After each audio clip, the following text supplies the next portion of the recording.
이렇게 계속 바르시다 보면 되게 암이거나 통증이 없으면 병원에 오셔서 진료를 좀 받으셔야 될 것 같습니다.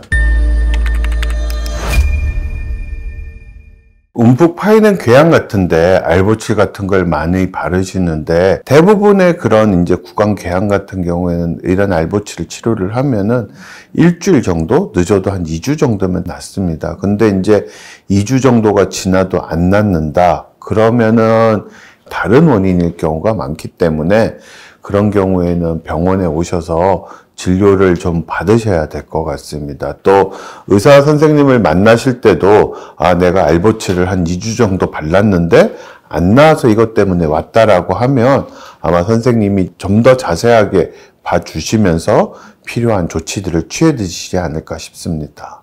그럼 평소보다 더 오래 가거나 아니면 더 아프면 암이라고 생각하면 되나요? 암 환자가 저한테 오시는 경우는 크게 두 가지가 있습니다. 거기에는 이제 목에 뭐가 만져진다고, 또는 입안이 어디가 헐었는데 안 없어진다고 오시는 경우가 있거든요.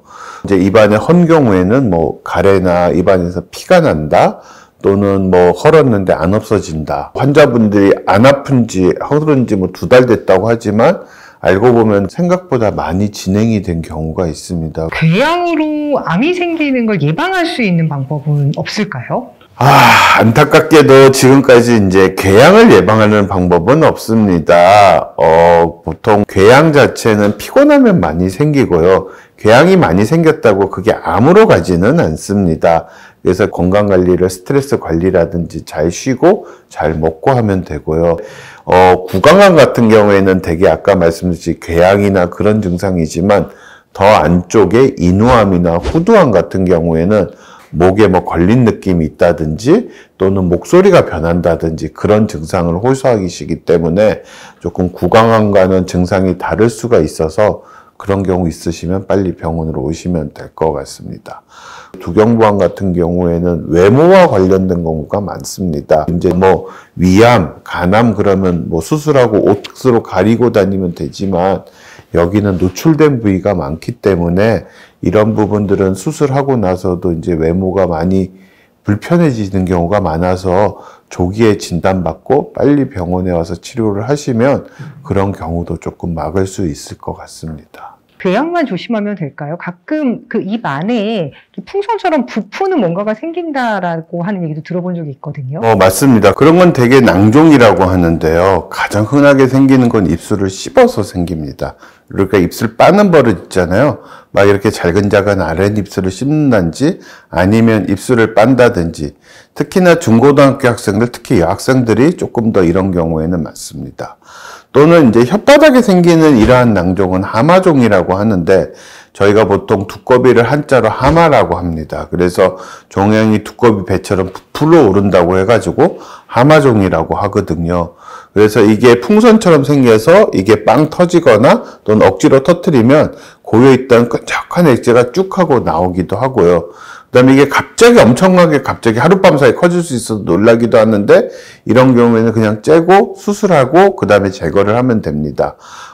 다만 조기에 해야 되는 경우는 입안으로 수술하면 흉이 안 남는데, 커져서 밖으로 수술하게 되는 거에는 목에 흉이 남을 수 있어서, 그런 경우에는 조기에 진단을 해서 가능하면 흉이 안 남게 입안으로 수술을 하시는 게 추천드리도록 하겠습니다. 그러면 이런 궤양이나 뭐 낭종 이런 게 생기면 뭐 치과를 가는 게 맞아요? 이비인후과를 가는 게 맞아요? 낭종이나 궤양은 이비인후과, 치과 어디를 가셔도 전혀 상관은 없을 것 같습니다. 그래서 개인적으로는 뭐 가까운 데 치과가 있다 그러면 먼저 치과를 가셔서 진료를 보시고, 아마도 치과 선생님이 뭐 적절하게 하실 수 있거나, 아니면 또 필요하면 이비인후과에 의뢰를 할 수도 있고, 또 그 반대의 경우도 가능하기 때문에 그냥 빨리 먼저 가보시는 게 올바르지 않을까 싶습니다. 오셨던 환자분 중에 제일 안타까운 건 조금 일찍 오셨으면 정말 잘 치료할 수 있었을 때라는 생각이 드시는 분들입니다. 그래서 그런 분들 같은 경우에는 증상이 있으면 빨리 병원 가시는 거하고, 그다음에 치과나 아니면은 병원에서 정기 검진 같은 거를 잊지 말고 받으시는 것을 추천드리고 매우 중요하다라고 다시 한번 말씀드리겠습니다. 입안에 생기는 암 관련되어 있는 다른 영상들 저희가 준비했습니다. 저희가 준비한 영상 궁금하시다면 덴탈피디아 구독과 좋아요, 알람 설정 잊지 마세요.